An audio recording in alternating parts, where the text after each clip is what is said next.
ধর্ষকের কোনো ধর্ম নাই। সে হিন্দু, মুসলিম নাকি বৌদ্ধ, খ্রিস্টান না আলেম জালেম, এগুলো ধর্ম দেখার সময় নাই। আল্লাহ পাক বলেছেন তার রাসূলের মাধ্যমে ধর্ষণ হলেই প্রকাশ্যে মৃত্যুদণ্ড দিয়ে দিবে, যেই হোক সে যেই হোক না, ওর কোনো ধর্ম নাই। সে একজন আলেম দাড়িওয়ালা মানুষও যদি হয় তাকেও এই কাজ করতে হবে। যে পাপী যেই করুক তাকেই শাস্তির আওতায় আনতে হবে। আল্লাহ পাক তৌফিক রাখতে বোঝান। এখন এমন একটা সময় চলছে বাচ্চারাও এগুলো থেকে নিরাপদ না। 5 বছরের মেয়ে, 7 বছরের মেয়ে, কয়দিন আগে দেখলাম যে 2 বছরের মেয়ে, নাউযুবিল্লাহ, তার সাথেও নাকি এরকম ঘটনা ঘটেছে, এবং উত্তরবঙ্গেরই ঘটনা এগুলো। আর এগুলো শহরের চেয়ে এখন গ্রামে বেশি হচ্ছে। কারণ কি জানেন, গ্রামে তো আগে মানুষ এই উন্মুক্ত পোশাক আশাক দেখতো না খুব বেশি। এখন যখন পর্ন চলে আসছে হাতে, বাসায় সব এগুলো দেখছে, তখন গ্রামে দেখবেন ধর্ষণ বাড়ছে না? এটা নিয়ে আমি আলাদা লেকচার দিয়েছি যে কতগুলো ধর্ষণ হয়েছে এই পর্যন্ত। এই বছরই লাস্ট এই বছরই দেখবেন রিপোর্টেড 1337টা রেপের ঘটনা ঘটেছে এই বাংলাদেশে। অ্যালার্মিং বিষয়।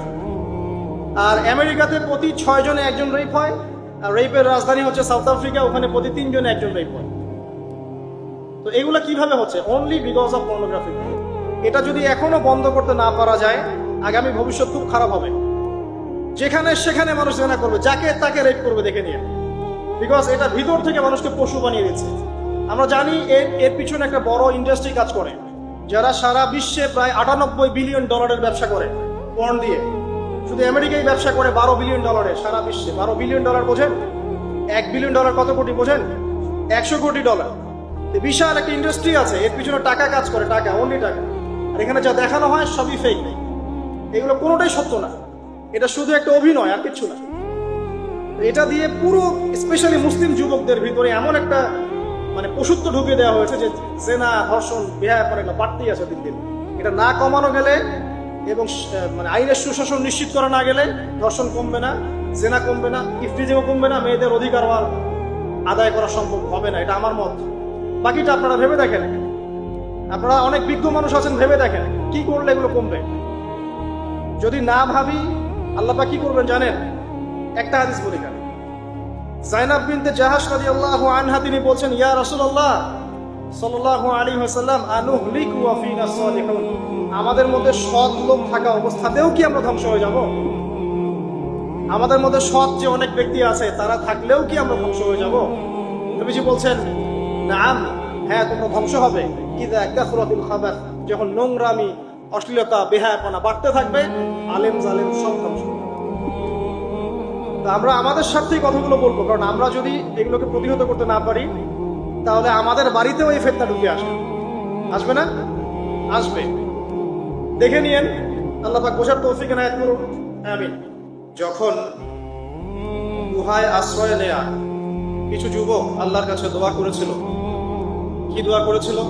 রব্বানা, হে আমাদের প্রতিপালক, আতিনা মিন লাদুনকা রাহমা, আমাদেরকে আপনার পক্ষ থেকে রহমত দান করুন, ওয়া হাইয়্ লানা মিন আমরিনা রাশাদা, এবং আপনার পক্ষ থেকে আমাদের সমস্ত কাজগুলোকে আপনি গুছিয়ে দিন। সুবহানাল্লাহ।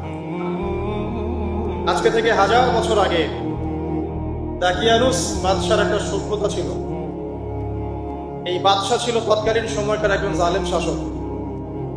সে তার রাজ্যে শিরক প্রতিষ্ঠা করেছিল, আল্লাহ রাব্বুল আলামিনের তাওহীদকে উঠিয়ে দিয়েছিল।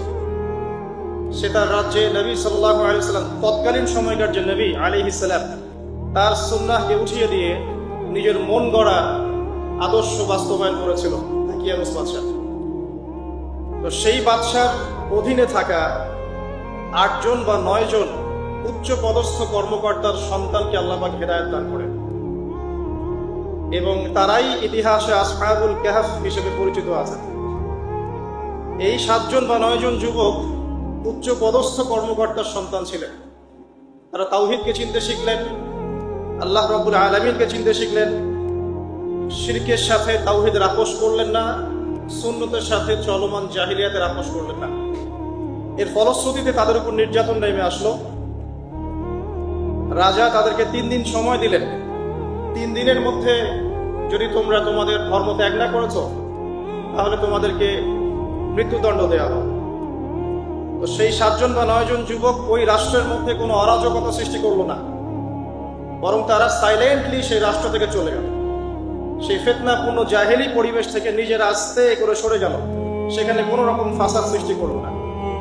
যাওয়ার সময় তারা একটা কুকুরকে সাথে নিয়েছিল, যেই কুকুর বছরের পর বছর তাদেরকে পাহারা দিয়েছে গুহার মধ্যে। চলতি পথে একটা গুহায় তার আশ্রয় নিয়েছিল, যে গুহার মধ্যে তারা ঘুমিয়ে পড়ে এবং আল্লাহ রাব্বুল আলামিন 309 বছর পর তাদের ঘুম ভাঙান। 309 বছর পর যখন ঘুম ভাঙলো, তারা ক্ষুধার্ত ছিলেন, একে অপরকে জিজ্ঞাসা করছিলেন যে কেম লাবিসতুম, তোমরা কতদিন ঘুমিয়েছো? একজন বলছিল লাবিসনা ইয়াওমান আও বা'দা ইয়াওম, আমরা হয় একদিন ঘুমিয়েছি বা একদিনের কিছু অংশ ঘুমিয়েছি। যাই হোক, তারা ক্ষুধার্ত ছিলেন, তাদের পকেটের মধ্যে কিছু মুদ্রা ছিল, আর সেই মুদ্রা বর্তমান সময়ে চলমান মুদ্রার মতো ছিল না। বর্তমান সময়ে যে চলমান যে মুদ্রাগুলো আছে, যেখানে গোল্ড এবং সিলভারের কোনো অনুপ্রবেশ নাই, যদিও বা কোরআন এবং সুন্নায় গোল্ড এবং সিলভারের কয়েনের কথা আছে, তবে পশ্চিমা সভ্যতা এটাকে হারাম করে দিয়েছে। আর পশ্চিমা সভ্যতা কোনো কিছুকে হারাম করে দিলে সেটা সারা বিশ্বেই হারাম হয়ে যায়, আর পশ্চিমা সভ্যতা কোনো কিছুকে হালাল করে দিলে সারা বিশ্বেই সেটা হালাল হয়ে যায়। পশ্চিমারা যদি বলে পর্দা হারাম, বিশ্ববাসী বলবে হারাম হারাম। তারা যদি বলে পর্নোগ্রাফি জেনা হালাল, সবাই বলবে হালাল হালাল। এখন মানুষ আল্লাহর ইবাদতের চেয়ে পশ্চিমাদের ইবাদত বেশি করে। আর এটা বলে রাখি, সূরা তাওবার 31 নম্বর আয়াতে আল্লাহ পাক বলেছেন, কেউ যদি আল্লাহ পাকের হালালকে হারাম করে নেয় আর আল্লাহ পাকের হারামকে হালাল করে নেয়, এটাকে আল্লাহ পাক কুফরি এবং শিরক বলেছেন। তো দাকিয়ানুস বাদশার যুগটাও ঠিক এমনই ছিল। তো তারা যখন সেই মুদ্রাগুলো নিয়ে বাজারে গেল খাবার কেনার জন্য, তখন তাদেরকে অ্যারেস্ট করা হলো। কি অভিযোগে? অভিযোগটা হচ্ছে যে তারা গুপ্তধন পেয়েছে, এই অভিযোগে। কিন্তু বাস্তবিক অর্থে তারা কোনো গুপ্তধন পায় নাই। তারা বলছিল আমরা গতকাল মাত্র এখান থেকে বের হয়েছি, আজকে রাতটা এই গুহায় আশ্রয় নিয়েছিলাম, এতটুকু তারা বলছে। যাই হোক, তথ্য প্রমাণ যাচাই করে দেখা গেল যে তারা যে ঘুমিয়েছিল এতে প্রায় 309 বছর অতিবাহিত হয়ে গেছে। এবং এখন যে বাদশাহ ক্ষমতায় আছে, সে আলহামদুলিল্লাহ একজন তাওহীদপন্থী মানুষ।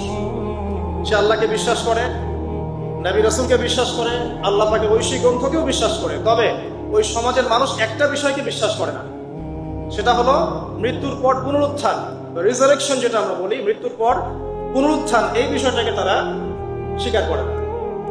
তো আল্লাহ রাব্বুল আলামিন মাত্র 9 জন যুবকের মধ্য দিয়ে পুরো একটা নেশনকে শিক্ষা দিলেন যে মৃত্যুর পর পুনরুত্থান সত্য।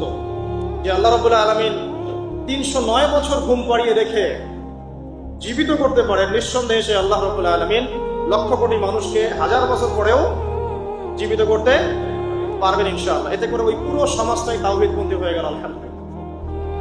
এই হলো আসহাবুল কাহফের ঘটনা, খুব সংক্ষিপ্ত করে বললাম। এই আসহাবুল কাহফ তারা কিন্তু উচ্চ পদস্থ কর্মকর্তার সন্তান ছিলেন এবং তারা ছিলেন যুবক। তারা কেউ কাউকে চিনতেন না, কিন্তু আল্লাহ পাক তাদের মধ্যে একটা হৃদয়ের বন্ধন দিয়ে দিয়েছিলেন। এবং তারা ওই রাষ্ট্রে কোনো ফাসাদ সৃষ্টি করেন নাই, কোনো অরাজকতা সৃষ্টি করেন নাই, তারা ভাঙচুর করে নাই, তারা হরতাল করে নাই, অবরোধ করে নাই, কিচ্ছু করে নাই। তারা তাওহীদের দাওয়াত দিয়েছে, মানুষ কবুল করে নাই, তাদেরকে আলটিমেটাম দেওয়া হয়েছে, দিন পরিবর্তন করো, না হলে তোমাদেরকে মৃত্যুদণ্ড দেওয়া হবে। তারা আস্তে করে সেখান থেকে চলে গেছে, জাহেলিয়াত থেকে টোটালি ডিসকানেক্ট হয়ে গেছে। এরপরে আল্লাহ পাক তাদেরকে এমন একটা ঘটনা ঘটালেন যাতে করে পুরো একটা সভ্যতা হেদায়েত পেয়ে গেল আলহামদুলিল্লাহ। শুধু তাই নয়, এই ঘটনা কোরআনে থাকবে, আর কোরআন কিয়ামত পর্যন্ত থাকবে ইনশাআল্লাহ। যত মানুষ কোরআন তেলাওয়াত করবে ইনশাআল্লাহ সবাই এই ঘটনার আলোকে হেদায়েত পাবে ইনশাআল্লাহ। তো দেখুন, অল্প কিছু মানুষকে দিয়ে আল্লাহ পাক বড় কমিউনিটিকে হেদায়েত দিতে পারেন। তাদের দোয়াটা আমরা সবাই করি আজকে। তারা দোয়া করেছিল, রব্বানা আতিনা মিন লাদুনকা রাহমা ওয়া হাইয়্ লানা মিন আমরিনা রাশাদা। ঠিক একই যুগ আবারও এসেছে ঘুরে ফিরে, সময় পরিবর্তন হতে থাকবে। আমরা একটা কথা বলি, ইতিহাস পড়তে গিয়ে পড়াতে গিয়ে, যে হিস্ট্রি রিপিটস ইটসেলফ। আমরা বলি যে ইতিহাস নিজেই নিজের পুনরাবৃত্তি ঘটে।